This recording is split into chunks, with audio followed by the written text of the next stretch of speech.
It had taken Lauren first, though he didn't know it then. Didn't understand the dead look in her eyes, that unnatural, wooden, lurching motion as she moved about the lab. Of course, it was too late when I learned to read the signs. Most of the crew were in its power already, and I'd paid a terrible price for my blindness. Was I the last? I could hear their footsteps on the snow outside my cabin. Leaden steps, moving as one. Not safe here. I'll make for the lab.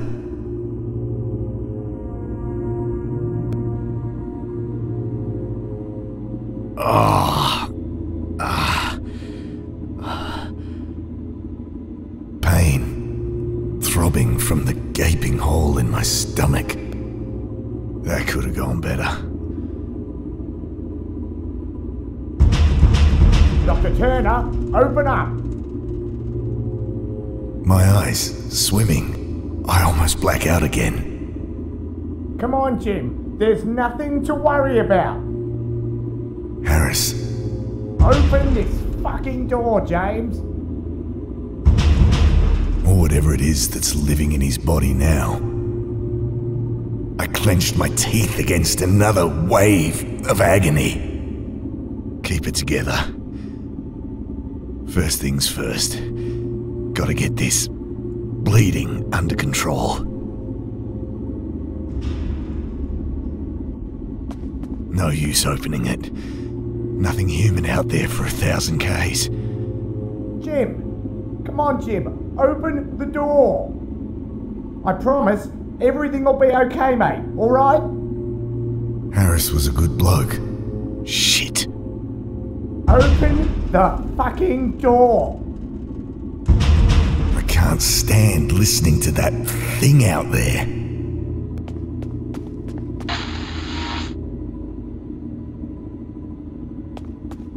A rusty screwdriver rattled around in the toolbox. Collection of papers on the ancient fungi buried deep beneath the ice. Would have been the culmination of a decade of research. The better part of our lives together. I'd never finish now, but perhaps I can pass on the torch.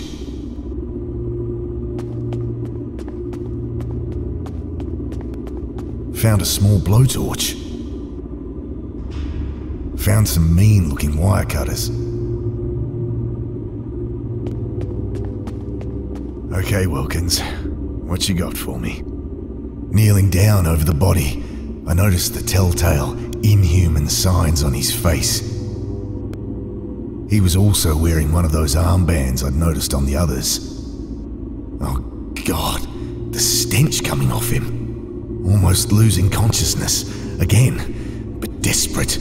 I persist. I find the key in his jeans pocket.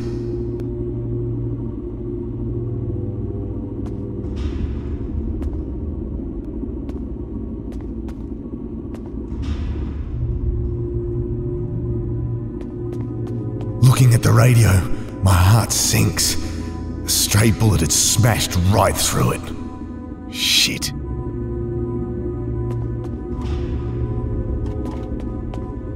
The lock clicks open. My eyes flit hungrily past morphine, antibiotics, bandages.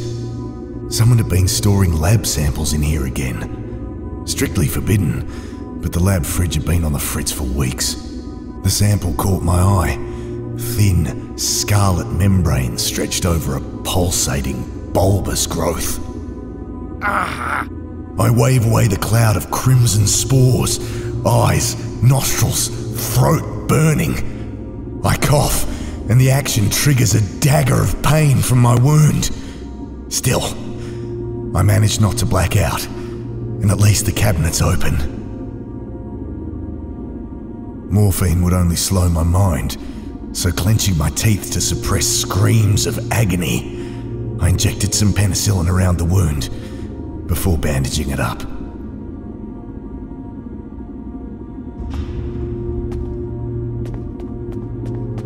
I shoved the barrel under the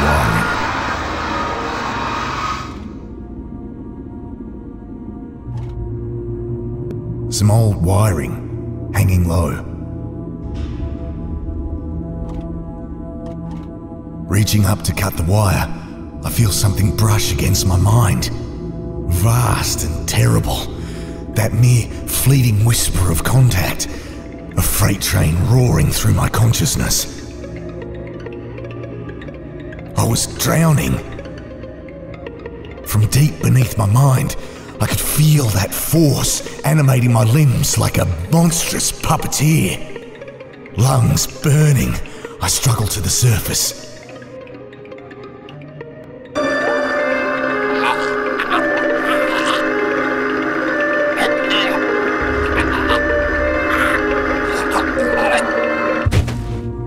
God, was that what the others had felt? I've got to get help.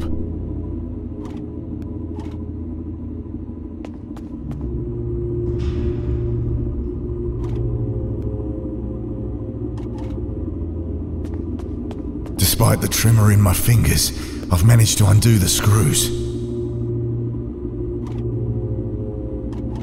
Need to cut out this fused wiring first. Snipping away the fused wiring, I have a vision collecting fusiform stem samples with my wife. Her laughter. Let's see. Should be working now. I grabbed the receiver. This is Dr. James Turner from station Theta 661. Do you copy? The welcome sound of a friendly voice comes through the static. Oh, thank God. I need evac ASAP. There's been... something horrible has happened. Yep. Tell the crew, do not land until they see... Repeat, do not land until they see Dr. Parker. Copy. Over and out. Thank God for that. Wavering on my feet, exhausted, I sink to the floor to wait. Sleep falls like a lead curtain.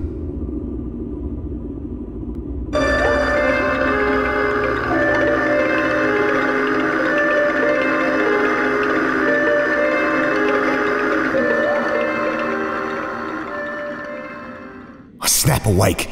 Something very wrong. The cold, my mind, my body stiff and numb. The pain like hot lead being poured over my hands, my feet, my face. I struggle to move my limbs, tearing myself away from the frozen floor.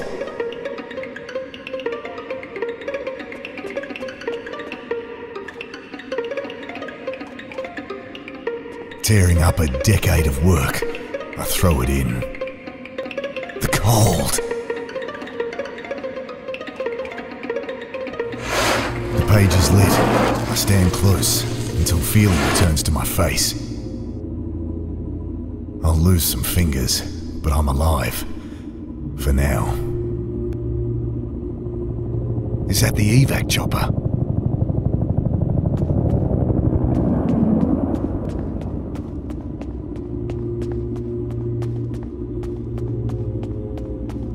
No time to mess with that.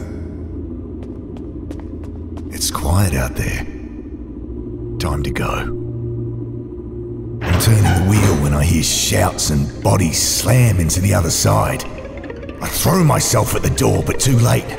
Their worm-like arms twisting their way in. Oh God, don't know how long I can hold it. I almost drop the blowtorch trying to light it. But it flares to life and I hold it against the arm wielding that knife. I almost drop it again as the smell of burning hair and pork crackling fills my nostrils. Screams from outside and the knife clatters on the floor.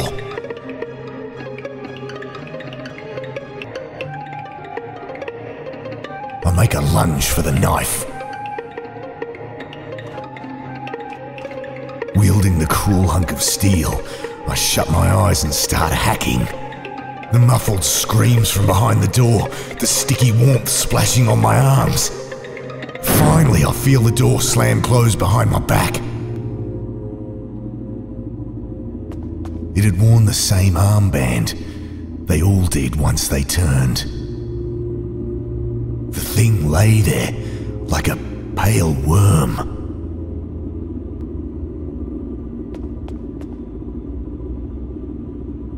They're still out there. I'll need a weapon if I'm gonna make evac. I'll leave it alone. The door's stuck fast. Need something to lever it. Full box of cartridges inside.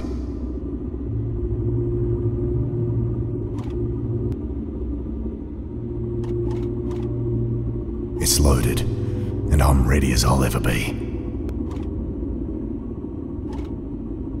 Weapon shaking in my hand, I swung the heavy door open. He's coming out. Jim, put it down. Look, Ben's here. No.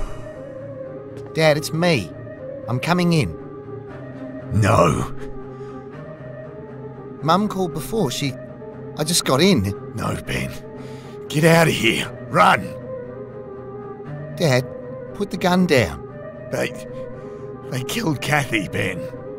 Dad, it was an accident. They told me what...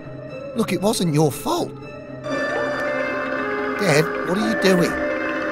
I can't fight it much longer. Dad, you need help. Please. Drop the gun, Jim. It's your son, for fuck's sake. Can't think. Are you one of them now too? What? Hands shaking. Every synapse in my infected mind urging me to pull the trigger. Please. Could I have been wrong? I'm so tired, Ben. Dad. And exhausted. I let it take me.